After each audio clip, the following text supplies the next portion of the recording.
беспокойство многое происходящее в Таджикистане. За последний год очень сильно изменилась картина в стране. В частности, в первую очередь, в наше поле зрения бросается то, что намного сложнее сейчас работать там правозащитникам.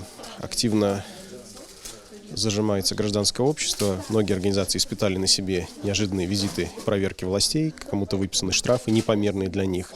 Кто-то находится под угрозой аналогичных действий, понимая, что их деятельность может в какой-то момент оказаться невозможной именно в силу этих причин. Кроме того, контекстом к происходящему в правозащитной сфере мы видим происходящее в сфере более широкой политической. Скажем,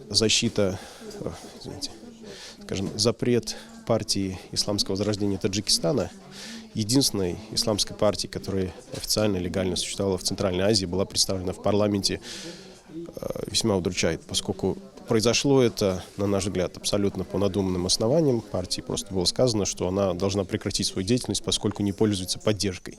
И вскоре открылись уголовные дела против ее руководства по очень серьезным обвинениям.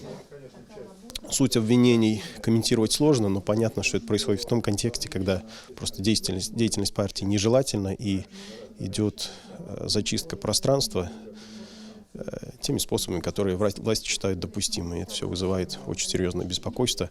Беспокойство о том, что идет ущемление права на свободу выражения, в том числе в политической сфере.